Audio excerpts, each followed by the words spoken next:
Assalamualaikum warahmatullahi wabarakatuh.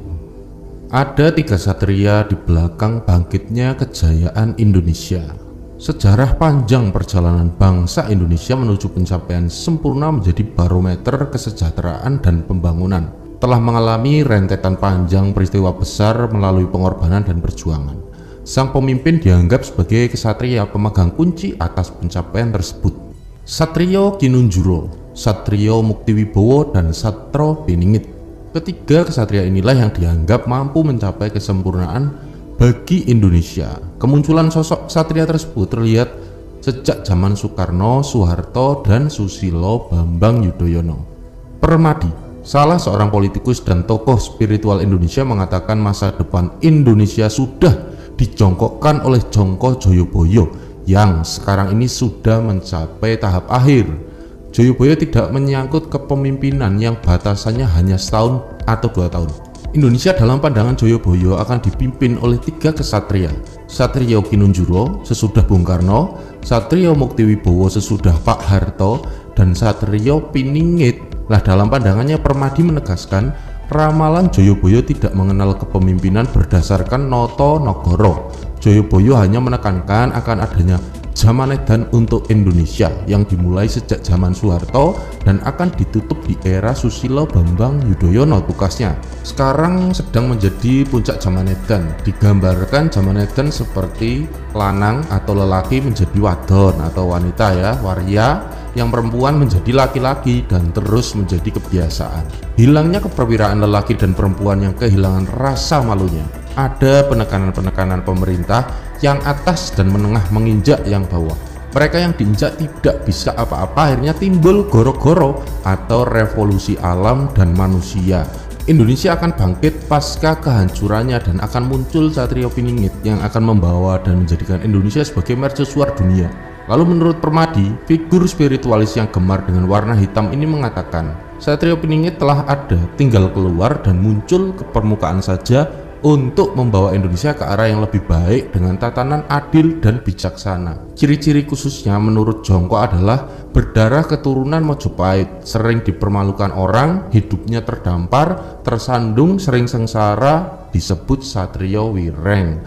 Asal-usul keberadaannya tidak begitu dijelaskan oleh Permadi mengenai dari kalangan priayi atau proletar. Proletar itu jelata. Tetapi semua akan tampil sesuai dengan ramalan Joyoboyo. Namun Permadi kembali menegaskan, Joyoboyo itu sendiri tidak ada kaitannya dengan Noto Nagoro. Yang menyebutkan Noto Nagoro ya Profesor Noto Nagoro, guru besar Indonesia. Gajah Mada yang mengatakan bahwa nama akhir pemimpin Indonesia akan mengikuti nama saya. Terang Permadi seraya mengutip kata Profesor Noto Nagoro. Lalu menyikapi fenomena pemimpin bangsa mengikuti nama Noto Nagoro, Permadi mengatakan hanya kebetulan ada Habibie, Gus Dur, dan Megawati, dan memang sudah begitu jongkonya pasti akan timbul goro-goro katanya. Permadi mengatakan kehancuran besar alias goro-goro untuk Indonesia akan terjadi tahun ini. Setelah itu Indonesia akan mengalami masa kejayaan yang dipimpin oleh Satrio Piningit. Nah, Indonesia akan menjadi kiblat dan mercusuar untuk seluruh dunia. Lalu dari sisi lain, sosok pecinta Soekarno ini menilai pentingnya menjaga kearifan lokal dalam membesarkan Indonesia. Terbukti, kearifan lokal memiliki keunggulan-keunggulan tersendiri. Orang Jawa berpikir secara holistik dan ini terbukti mengungguli pemikiran orang-orang Barat. Tapi setelah Permadi, karena kita terpengaruhi oleh budaya Barat, maka kearifan lokal jadi tersingkir hingga memicu keterpurukan. Orang-orang Muslim mengatakan kearifan lokal itu musyrik, mistik, dan segala macamnya. Orang Barat mengatakan dia rasional.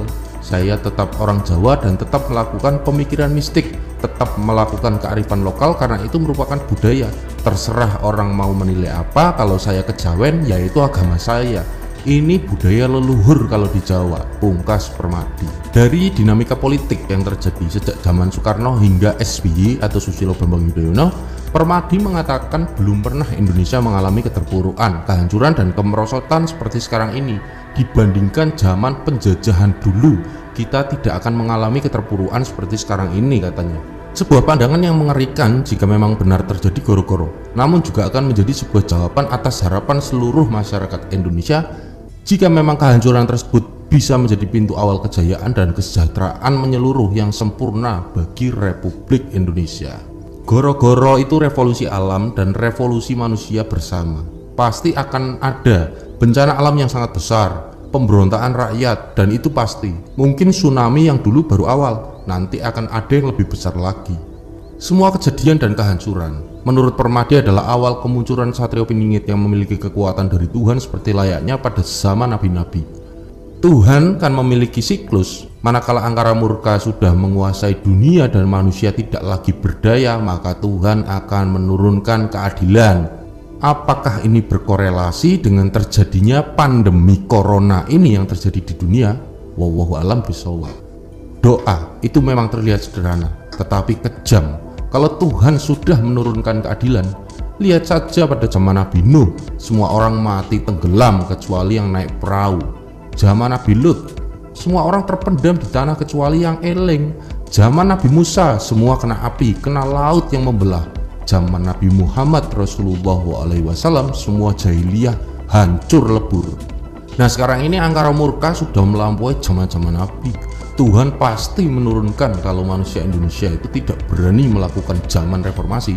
Tuhan akan memasukkan roh ke dalam tubuh manusia sehingga mereka jadi beringas dan berani. Semua yang terjadi menjadi awal dari munculnya kebangkitan dan peradaban baru bagi kejayaan Indonesia.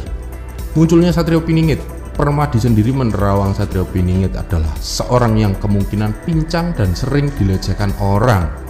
Figur pemimpin Indonesia sendiri yang dianggap layak menurut kacamata spiritual Permadi adalah mereka yang memiliki jiwa seperti Soekarno dan Soeharto. Pemimpin ini akan menjadi pemimpin masa depan karena Soekarno manusia setengah dewa dan memiliki pemikiran yang sangat luas. Sedangkan sosok Soeharto, Permadi tidak menyebutkan kehebatannya seperti apa. Kalau dua figur itu dijadikan satu dalam segala kebaikannya, alangkah hebat pemimpin yang akan memimpin republik ini nantinya. Indonesia akan menjadi mercusuar dunia. Jadi seorang pemimpin harus memiliki roh-roh Pancasila.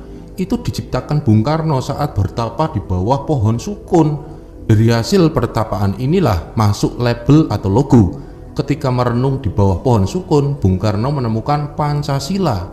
Pohon sukun itu mati, lalu tunasnya tumbuh kembali dengan batangnya yang berjumlah 5. Hebat, Permadi memandang hal itu dengan takjub. Siapa yang membuat batang 5? Ya Gusti Allah, ungkapnya.